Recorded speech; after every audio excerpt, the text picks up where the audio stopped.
August 22nd, 1922, shots rang out from inside a stately Victorian home in Beverly Hills where Dolly and Fred Ostrich lived. Neighbors called police right away, and when officers stepped into the front door, they saw the entire house was trashed. On the floor in the living room was Fred, who had been shot to death, and next to him were 3 .25 caliber shell casings. With weapons drawn, the police cleared the entire first floor. There was no one down there. They heard screaming coming from upstairs, and so they run up the stairs, and they get up there, and no one's upstairs. And then they heard the screaming again, and they realized it was coming from inside of a closet in the master bedroom. And so as the police are clearing the second floor, they yell out to this woman and they say, "Who are you? What are you doing in the closet?" And she yells back, "I'm Dolly. I'm okay, but I'm trapped." And so after the police finish clearing the upstairs and they're sure it's safe, they go over to the closet door and they do try the handle. It's locked.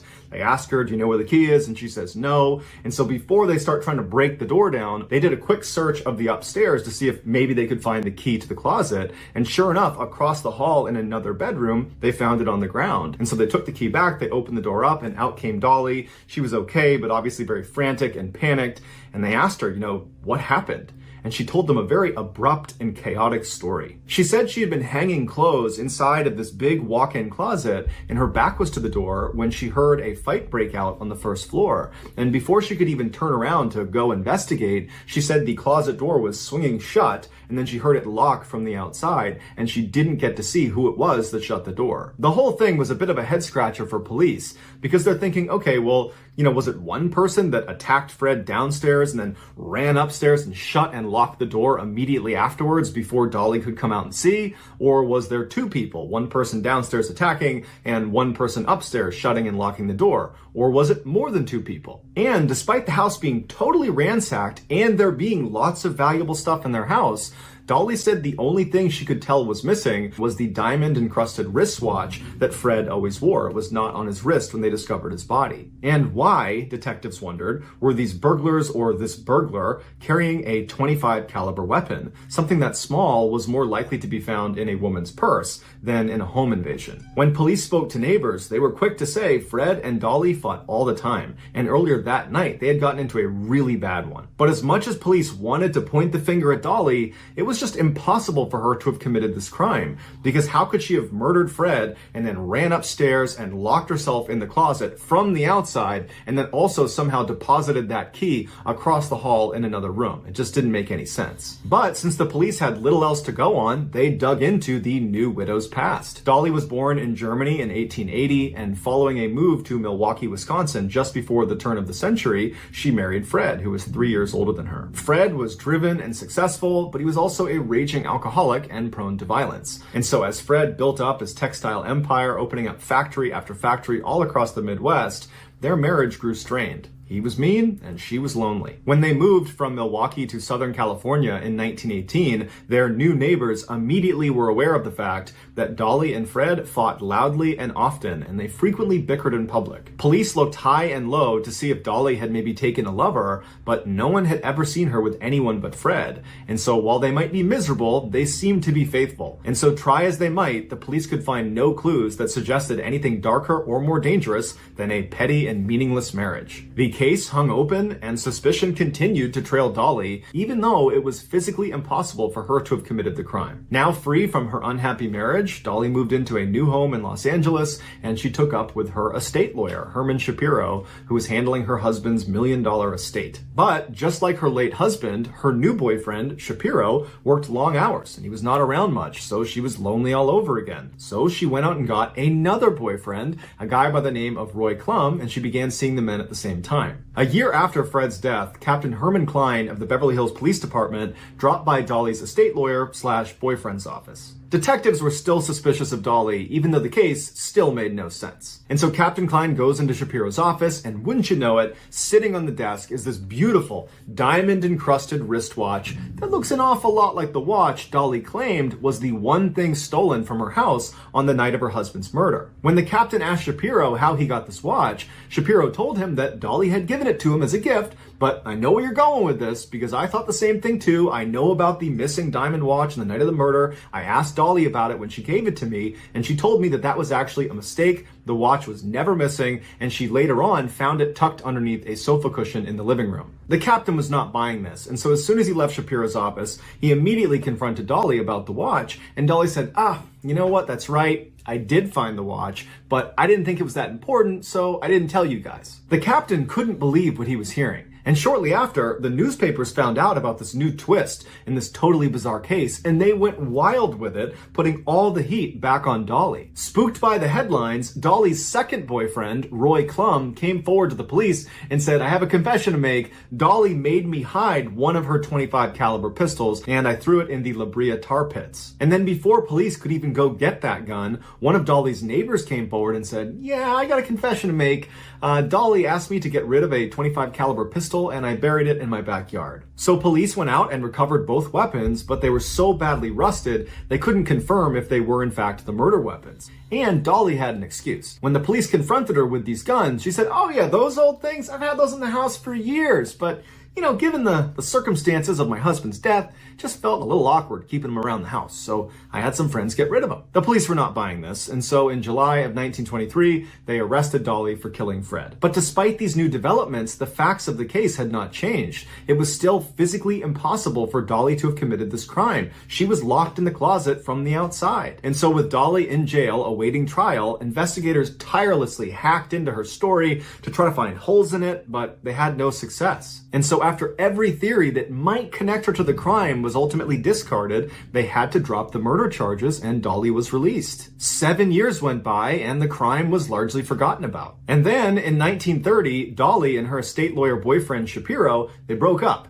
And Shapiro immediately called the police and said, you know what? I haven't been entirely truthful. I know a lot more about what happened to Fred than I've let on, and in fact, I have someone in the office with me right now that can tell you the whole story. Investigators flew to Shapiro's office, they go through the doors, and sitting inside is a man they never knew existed. His name was Otto Sandhuber. He was a quiet, small sewing machine repairman / aspiring dime store fiction writer. And the story he would tell them would be more bizarre and lurid than any investigator could have imagined. It began almost a decade before the murder. When Otto was a teenager, he had worked for Fred in one of his Milwaukee factories. One day in 1913, Dolly complained to Fred that her sewing machine was broken. And so Fred asked one of his employees, who he knew was a sewing machine repairman, the then 17-year-old Otto, if he would go over to his house and fix the sewing machine for his wife. Dolly knew her husband was going to send Otto specifically to their house, and she was very attracted to Otto. And so when Otto showed up, all she had on was a silk robe, stockings, and heavy perfume. Thus began Dolly and Otto's affair, which at first they conducted in a pretty typical way, meeting secretly in hotels, but when that became burdensome, they moved their relationship back into the ostrich home, with Otto needing to sneak in and out around Fred's schedule. But it wasn't long before nosy neighbors were asking Dolly, who's that strange man coming around your house all the time? And she would say, oh, that's my vagabond half-brother. But Dolly and Otto knew they couldn't continue in this way. But instead of breaking it off or returning to secret hotel liaisons, Dolly decided that Otto should take up residence in the ostrich home in a secret hideaway in the attic. That way no one would see him coming or going. Otto, who had no family to miss him, quit his job at the factory, moved into the secret room, and then never left. Pretty quickly, Otto and Dolly fell into a routine where when Fred would leave for work for the day, Otto would come downstairs, they'd spend time together, and then Otto would clean the house and then make bathtub gin. Before Fred came home, Otto would sneak back upstairs to write pulp stories about lust and adventure, and he would read newspapers and magazines by candlelight. Around this time, Fred started complaining to Dolly about strange noises in the house. He also started to notice they were running through food a lot faster than normal, and a couple times he thought he was short a cigar. But no matter how much Fred complained, Dolly was always able to convince him that everything he was hearing and seeing was in his head. And so over the next 5 years, they would live in 4 homes in Milwaukee, and always these strange sounds and oddities about the house would follow them, but Fred never investigated. In 1918, Fred told Dolly he wanted to move to Southern California, and so Dolly hunted down a house with an attic, a rarity in the area, and she sent Otto ahead. When Fred and Dolly arrived, Otto was already ensconced in the attic, and Fred moved in right beneath him. By the time Fred and Dolly got in their final argument on the night of August 22nd, 1922, Otto had been secretly living with them for almost a decade. On that deadly night, Otto was in his secret room listening to drunk Fred getting louder and angrier and clearly getting physical with Dolly. And so worried that he might kill his lover, Otto leapt out of the attic and ran downstairs carrying two 25 caliber pistols. He runs into the living room and he confronts Fred. And Fred is astounded to see his formerly teenage sewing machine repairman, who abruptly quit the factory so suddenly and completely, now standing in his living room. And so Fred lunged at Otto, and Otto just started shooting. It was then that Dolly hatched the scheme that had almost let them get away with it. Knowing the police would be there any minute, Dolly staged the house to look like a robbery. She told Otto to lock her inside of the closet and then ordered him to go back up into the attic. And so when the police got there, Otto was crouched silently right above their heads. After the killing, Otto moved in with Dolly in her new house, and even though they could have had a normal open relationship, Dolly ordered Otto to go live in the attic of this new house as well. It wasn't until a year later, when Dolly was briefly arrested after the police found out about the hidden guns, that Otto was forced to come out of the attic. While Dolly was sitting in jail for these gun charges, she begged her estate lawyer boyfriend, Shapiro, to go get groceries for her vagabond half-brother, Otto, who lived in her attic. She said, when you delivered them, make sure you go to the bedroom and knock on the ceiling. That will let him know it's safe to come out. But when Shapiro arrived and followed the procedure and Otto came out, Otto was so starved for human interaction and conversation that he wound up telling Shapiro the whole insane story. But instead of going to police, Shapiro told Otto that he should just leave. And he did. He went and became a janitor and he got married. The secret held until Dolly and Shapiro broke up for good, at which point Shapiro called the police. Dolly and Otto were arrested and the press went insane. They called this the Batman case because Otto was living like a bat in a cave. This was before Batman the comic was a thing. Otto was convicted of manslaughter, but the statute of limitations was up, so he was allowed to walk free. As for Dolly, she was allowed to walk free too because the jury hung on her conspiracy to commit murder charges. After the trial, Otto disappeared and nothing more is known about him. As for Dolly, she stayed in LA and she died in 1961 at the age of 80, 2 weeks after marrying yet again. So that's going to do it, guys. If you found the secret in today's episode, let us know in the comments what it is and where you found it. So give us the timestamp. At 3:26 a.m. on August 7th, 1985, a very distraught man called the police and he said, I think my father is in mortal danger. He lives down the road from me. I was just on the phone with him and it seems like something is totally wrong. Can you please go check on him? The police tell him to calm down and explain really what's going on here, what happened on the phone. And so the man, whose name was Jeremy, said his dad called him and he was talking about his daughter, so Jeremy's sister, and her name was Sheila. And he's like, Sheila's gone crazy. She's gone berserk and I think she has a gun. And Jeremy's telling police that he didn't know what his dad was talking about and he's trying to get more information from his dad. He's like, what do you mean she's got a gun? What's going on over there? But at some point in this phone call with his father, the phone line just cuts out. And Jeremy's left with all these questions that have gone unanswered. He tried calling back, but it didn't go through, and that's when he called the police. The police asked Jeremy if he had heard any shots fired in the background before the phone cut out. And Jeremy says, no, but my sister is schizophrenic, she's got a bad temper, and she had been fighting with my parents all week, in particular with my dad. And right before the phone cut out, my dad sounded really scared, like something bad was about to happen or was happening. And so we need to get over there right now. And so the police say, okay, we're going to check it out right now. So they hang up with Jeremy and the police head down the road towards White House Farms, where Jeremy's father lives. They park a little ways away from the house itself, safely behind a wall and some trees, because they don't want to go too close in case Sheila really does have a gun and starts shooting at them. As the police are getting out of their vehicle, another car comes driving down the road from the same direction the police had come from. The police tell them to stop and the person gets out and it turns out it's Jeremy. He didn't live that far away and he comes running over and he's like, we got to go in there. You have to go in there right now. And the police are like, we're not going to do that. You stay with your car. Before the police were prepared to go into this house, they wanted to scope it out and get a sense of what was going on because they really didn't know anything about the house besides what Jeremy told them. So a small group of police officers goes behind this other building that's kind of adjacent to the White House Farms, but pretty close to the actual farmhouse. And they go around the backside and they peek around the corner and they start looking at the house. And it's still dark outside.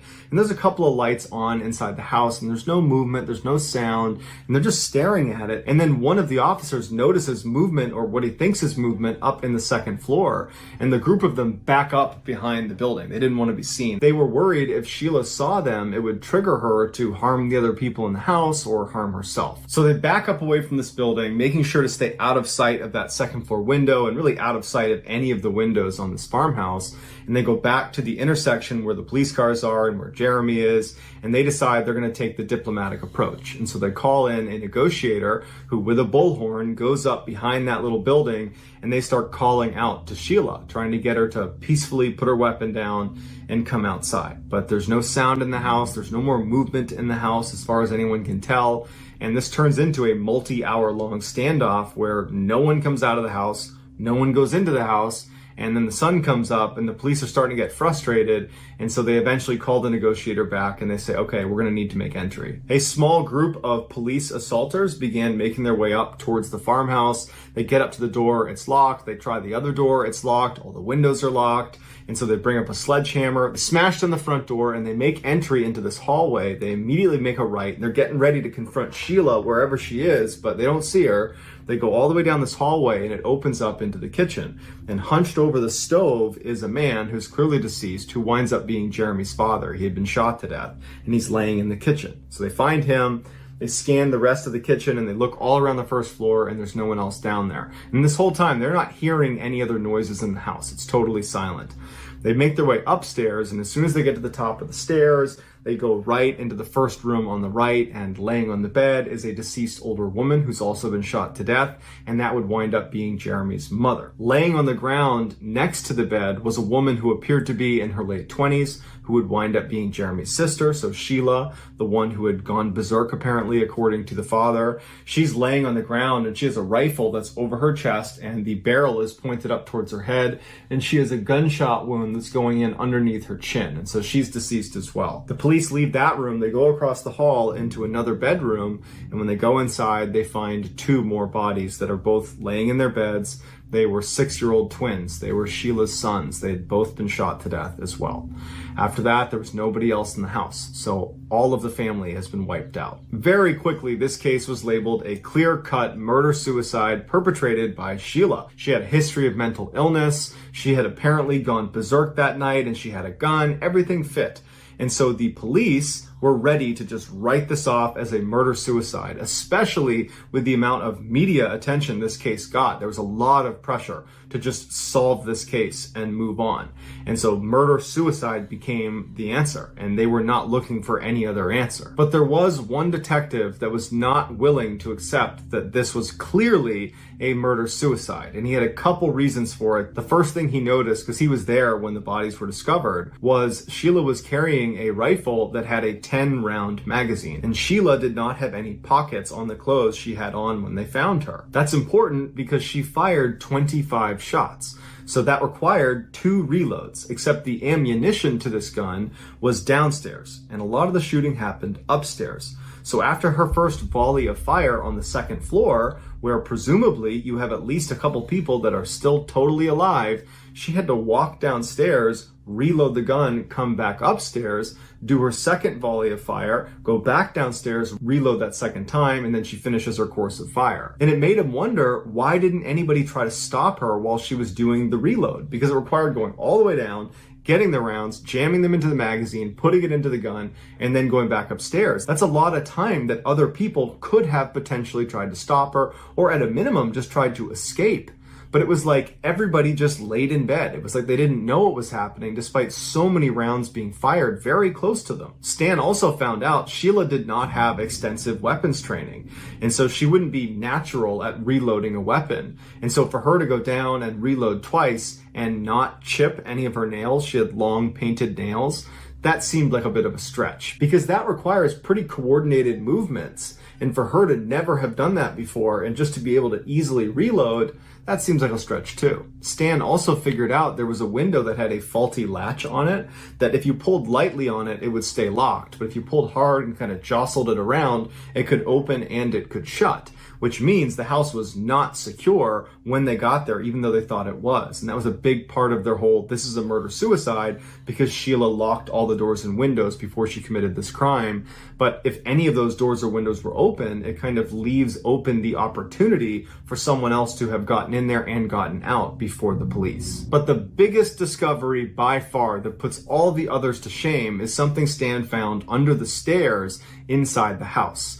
And everything before that, all the evidence that Stan was presenting to the other officers saying, hey, we should take a look at this. I don't know if this is a murder-suicide. I think there might be potential for somebody else to be responsible. Well, no one was taking him seriously until he came to the table with what he found underneath the stairs. Everybody had to stop what they were doing and say, okay, yeah, we need to look closer at this. And so if you want to learn more about that, go ahead and click on the link inside of the description. It will bring you to the landing page where you can watch this series that I've been raving about. It's on HBO Max and it's called The Murders at the White House Farm. And it does a great job of showcasing this huge find and then the follow-on plot twist. On the morning of November 13th, 1974, 6 members of the DeFeo family were asleep in their home in Amityville, New York. The 7th member of the family, Ron, was sitting on his bed in the basement. At around 1 a.m., he gets up off his bed, he grabs a rifle, and he starts walking up the stairs. He goes across the first floor, goes up the second floor stairs, and he gets to the second floor landing, and he walks right into his parents' bedroom, which was totally dark besides this little candle that had been lit next to his father's bedside. And he raises his rifle and he puts 2 rounds into his father's back. And then as soon as his father is still, he aims at his mother and he shoots her 2 times. And then he puts the gun down and he walks out and he goes across the hall into his brother's room. He raises his rifle and he fires 1 shot into his 12-year-old brother Mark, and then he aims at his 9-year-old brother John and he fires 1 shot into him as well. Then he leaves their bedroom and he walks down the hall to another bedroom where he finds his 13-year-old sister Allison. He raises his rifle and he fires 1 shot. He leaves her room, he goes up the 3rd set of stairs up onto the 3rd floor, he finds his 18-year-old sister Dawn, and he fires 1 shot into her, and then he was done. Altogether, it took Ron about 15 minutes to massacre his family. At no point was he panicked or running around or acting crazy. He was just walking calmly room to room, taking very well-aimed shots to ensure they didn't get up again. He put the rifle down and he went outside and he jogged to a bar where he went inside and he put on this big facade that he had just found his family and they were hurt and could you come help him?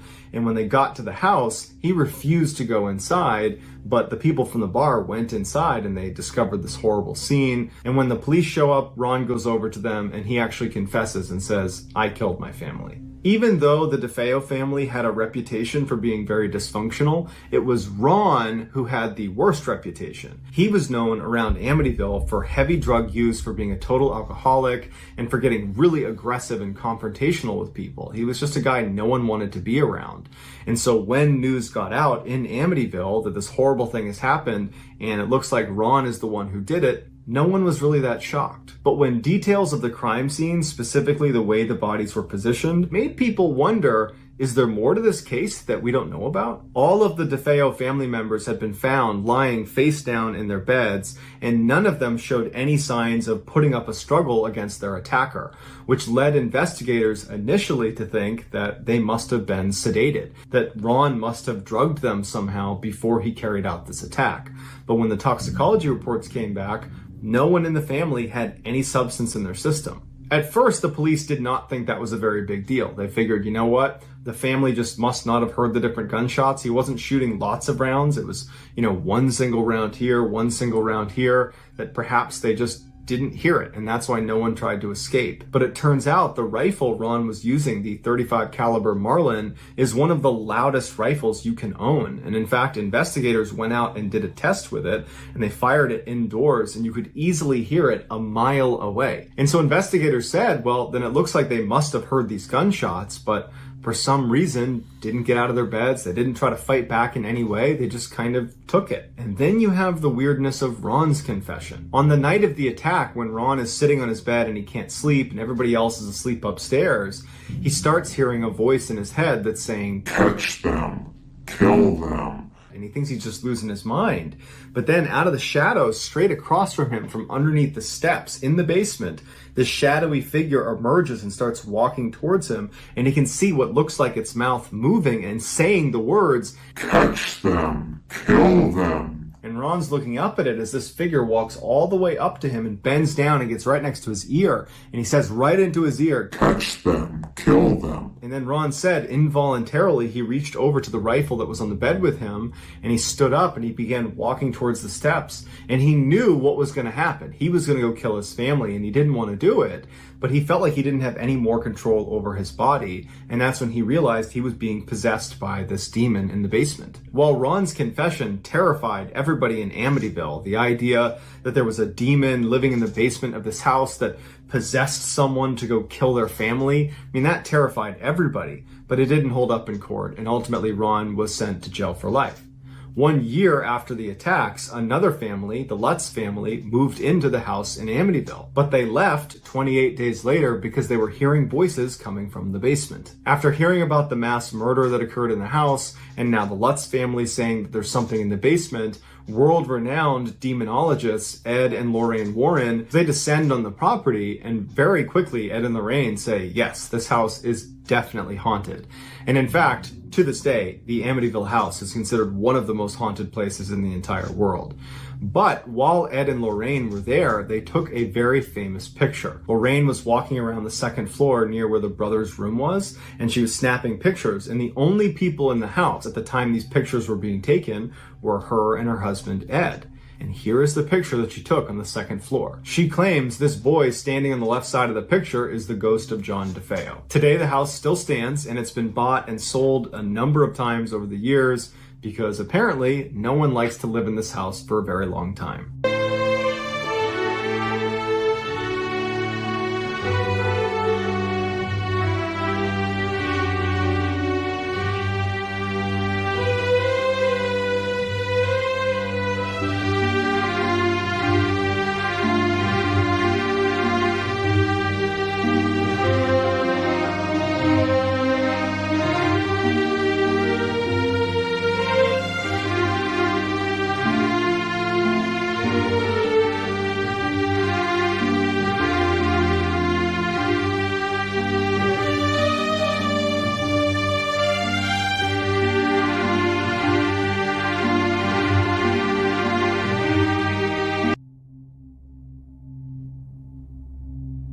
On June 10th, 1912, the Moore family was sleeping peacefully in their beds on their quiet street in Villisca, Iowa. Joe and Sarah Moore, the mother and the father, were asleep upstairs in their room, and their 4 children were down the hall in another room. In addition to the Moore family sleeping upstairs, there was also 2 more children sleeping on the first floor in the guest room. It was the Stillinger sisters, and they were over for a sleepover. And unbeknownst to all the sleeping people in the house, there was a strange man who had broken into the house while they were at church, gone into the attic, and was hiding in there smoking cigarettes and carrying an axe. Shortly after midnight, the stranger believed the coast was clear, and they silently opened up the small door, and they crouched down and walked out of the attic into the second floor hallway, wielding this axe in their left hand. They began walking down the hallway. They passed the children's room on their right, and they made their way down to the end of the hall where the master bedroom was. They walked inside the room and stood right next to Joe, and then violently raised the axe over their head so quickly and so high that it actually struck the ceiling, and then brought it down blade first directly onto Joe's face, over and over and over again until Joe did not resemble a human being. While this was happening right next to her, Sarah's beginning to stir and look around what's going on. Meanwhile, the killer has now moved to the other side of the bed and is standing over Sarah and using the backside of the axe. So not the blade part, but the backside of the axe head. He raises it up and then brings it down on her head and repeatedly hits her over and over and over again until she too is indistinguishable and does not look like herself or even human. The killer is very calm. He takes the sheets and pulls them up over the faces of both of the people he just killed, and then he goes back out into the hall and he walks down and he goes into the children's room. One by one, he raises the axe and drops the axe on each of the children's heads, and then after they are deceased, he pulls the sheets up over their head. The killer leaves the room and goes downstairs to where the Stillinger sisters are, and then just like everybody else in the house, he raises the axe and drops it over and over and over again on the heads of each of these girls, until they're no longer living as well. Afterwards, he raises the sheets over their faces, and now everyone in the house is deceased and has their face covered. At this point, the killer goes back upstairs and goes back into the master bedroom, and he stands in front of Joe and Sarah's bed, and after a little while, he begins striking them dozens more times, even though both of them were clearly deceased at this point. At this point, the killer shifted gears and began focusing on covering his tracks, cleaning up. And he began taking clothes out of closets and pulling whatever sheets he hadn't used. He began tacking these things up onto all of the windows and any spaces on the doors so that nobody could see in. He also began covering up the mirrors, which no one understood why he did that. After the house is totally covered up, the killer goes into the kitchen and he cooks himself a meal, but he doesn't eat the food. He cleaned off the axe and placed it up against the wall on the first floor. He then took a huge bowl, filled it up with water, and then washed his bloody hands and began to clean himself a little bit, and then he left the bloody water just sitting on the counter. And then, strangely, he took a huge slab of bacon from in the kitchen and he put it in the middle of the floor, and then next to it was a keychain. And some people think this might have to do with some ritual he was performing, but to this day, no one really knows why he did that. And then he took some keys from inside the house, walked out the door, turned around, locked it behind him, and disappeared. The Moore household normally was a very rambunctious place with all these kids running around, and the neighbors were very close. And so the next morning, when the neighbors did not see the Moore family coming outside to do their chores around 7 a.m., they were concerned, and they went over and they knocked on the door. There was no answer. They noticed everything had sheets over it, so they couldn't see inside. And so Joe's brother was hailed to the house, and he brought along a key, and he opened up the door and he walked inside, and he immediately saw the Stillinger sisters and what had been done to them. And he got incredibly sick, and he ran outside, and they called police. Police come down, and they find this horrible scene. Even though they have the murder weapon, they have the victims, their bodies are right here, there's blood, there's all sorts of stuff and things that the killer must have manipulated, and you would think there's enough here that you'd be able to refine your search to a couple different suspects and eventually figure out who did this, but they weren't able to. And to this day, we have no idea who did this. The house itself where the attack happened has not been updated since the attack. Somebody bought the property and then maintained it so it could be a tourist attraction. And so to this day, you can go to the Villisca axe murder house and you can stay there. You can sleep there overnight and you can actually tour the area, and it looks the same way it did when the murders happened. Many people believe that house is haunted. And in fact, in 2014, someone who was there staying overnight as a tourist inexplicably stabbed themselves and had to go to the hospital, and they don't even know why they did it. And so that's kind of added to the legend of the Villisca axe murder house, that the house itself will cause you to harm yourself. So that's going to do it, guys. I hope you enjoyed today's video. If you found the secret in today's video, please tell us in the comments what it is and where you found it. And if you're the first to do that, we will pin you at the top of the comments section. If you enjoyed today's video and you haven't done this already, please invite the like button over to your house, and while they're sleeping, buzz a small square of their hair off. Also, please subscribe to this channel and turn on all notifications so you don't miss any of our weekly uploads. If you want to get in touch with me, you can direct message me on Instagram or on Twitter. My username for both platforms is the same.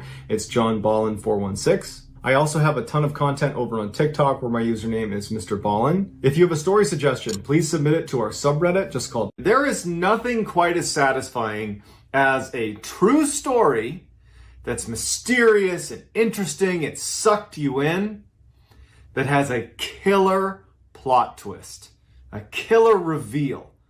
That, to me, is just the most satisfying thing you can find.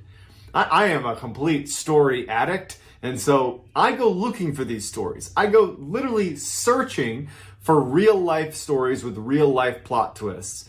And in my opinion, the very best one is the story of the missing lighthouse keepers, and that is the story I'm going to tell today. So the too long didn't read version of this story is a crew is sent out to this lighthouse off the coast of Scotland. They're being sent out there to relieve the workers that are there, provide new supplies, and just kind of make sure everything is okay.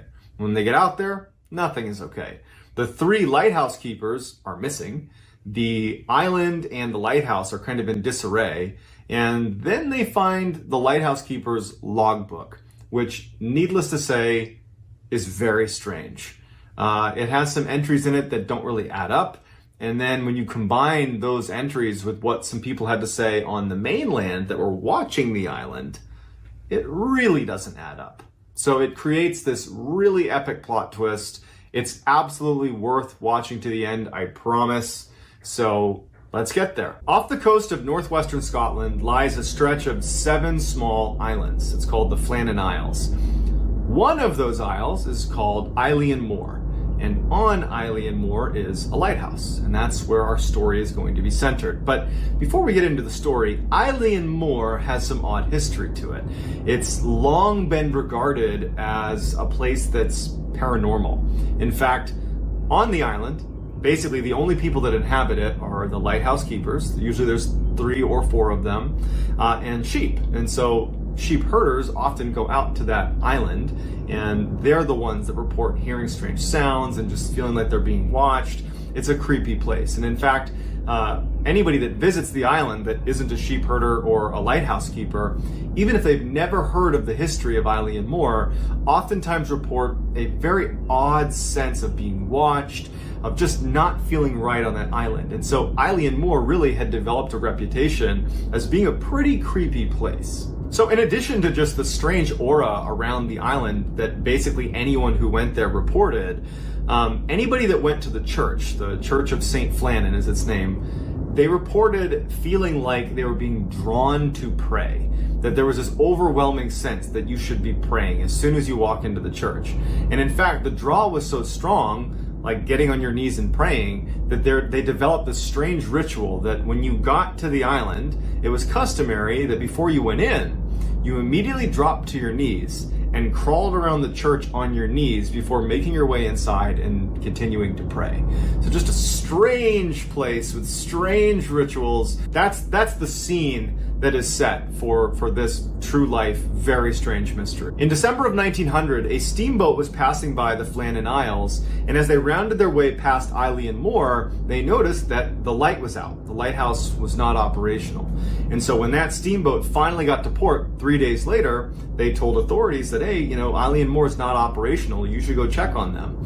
And so as it happened, it was actually time to replace the lighthouse keepers that were at Eilean Mor. So Captain James Harvey gets his crew together, and he takes Joseph Moore, who's the replacement lighthouse keeper, and they head out to Eilean Mor to check on the lighthouse, check on the lighthouse keepers, but also replace them. So it was a changing of the guard and making sure that everything was okay. As you approach Eilean Mor, you would see a massive staircase coming up from the dock all the way up to where the lighthouse is. So from a distance, if you were looking at Eilean Mor, it would be fairly easy to break out anybody that was walking down the steps to get down to the dock. And since the island was really only inhabited by lighthouse keepers and sheep, the crew, Captain Harvey and his crew, as they're making their approach to Eilean Mor, they're watching those steps to see if the lighthouse keepers are going to notice them and come down and greet them on the dock, because that was customary.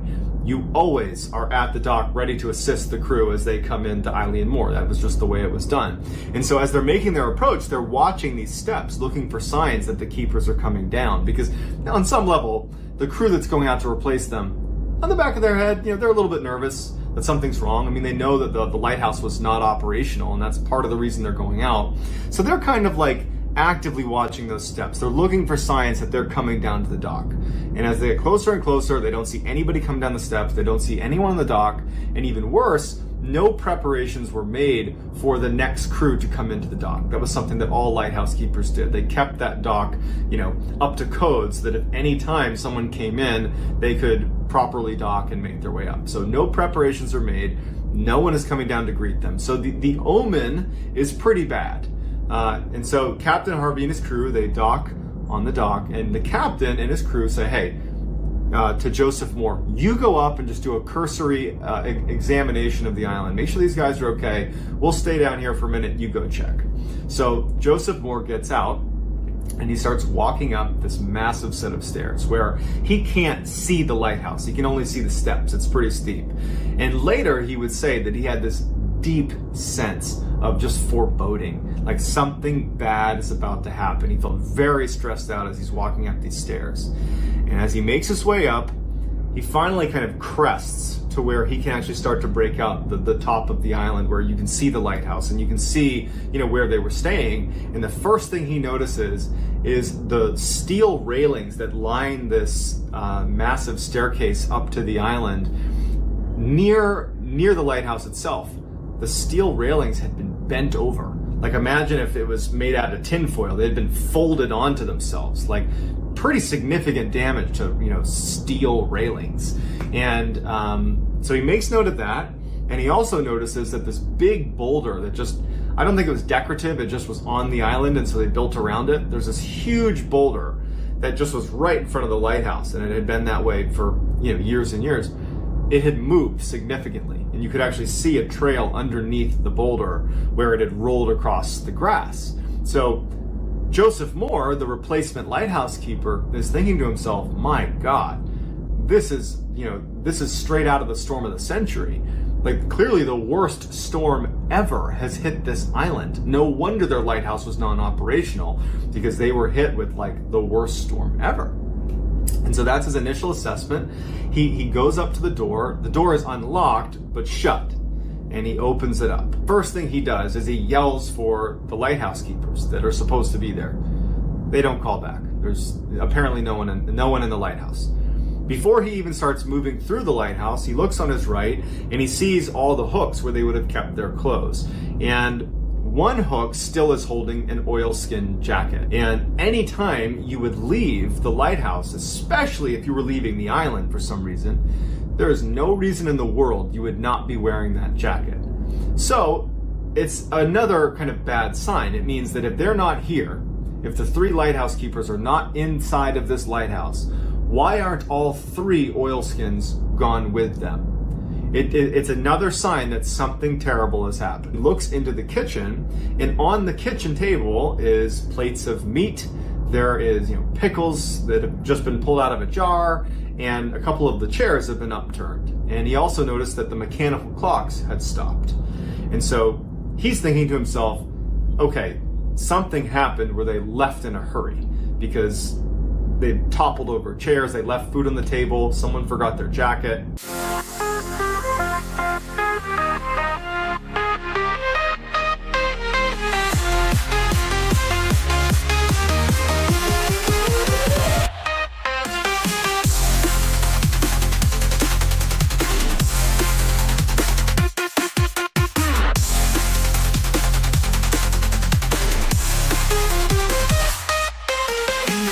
Where the silence breaks, we rise up high, no more mistakes.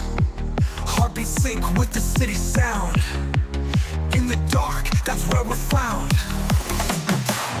That's tapping faster, since begin to grow louder. We're stronger now, we're taking flight through the energy. Through the night, no turning back. We own this space, our rhythm beats at a faster pace.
He continues moving through the lighthouse, and he gets to their bedrooms, and all of their beds are unmade.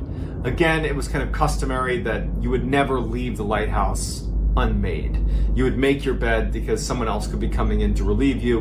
And so it was yet another sign to Joseph Moore that something had happened suddenly that caused the lighthouse keepers to abandon the lighthouse. Combining that with the massive damage from the storm, he's starting to think, something happened, this horrible storm is coming through. Like, maybe it got really bad really quickly and they didn't have time to make proper preparations. They didn't have time to do the things that were customary. They just had to kind of boogie out of there. So Joseph Moore returns to Captain Harvey and says, "This is what I saw. And so Captain Harvey and the crew go back up and they kind of see it for themselves. And Captain Harvey ends up sending a telegram back to the mainland explaining that there has been a horrible tragedy here. A dreadful accident has happened at the Flannans. The 3 keepers, Ducat, Marshall, and the Occasional, have disappeared from the island. The clocks were stopped and other signs indicated that the accident must have happened about a week ago. Poor fellows. They must have been blown over the cliffs or drowned trying to secure a crane or something like that. After Captain Harvey sends this telegram, he and Joseph Moore and the rest of the crew continue to kind of search the island and do some investigating. And they discover the logbook that the 3 lighthouse keepers had been keeping. And so all of the entries are pretty standard. It was, common practice that you would mark down what happened that day, what ships you saw, just kind of basic log keeping of the lighthouse.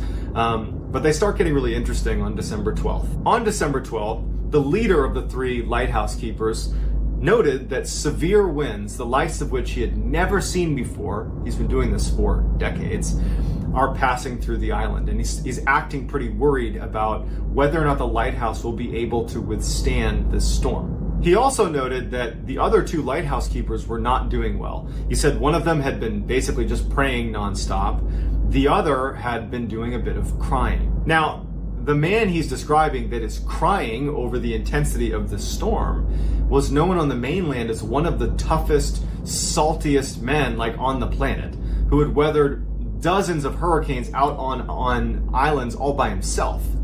And so for him to be crying over the severity of the storm just shows you how severe the storm really was. The entries on the 13th and 14th point to them believing that they're not going to get out of the storm alive.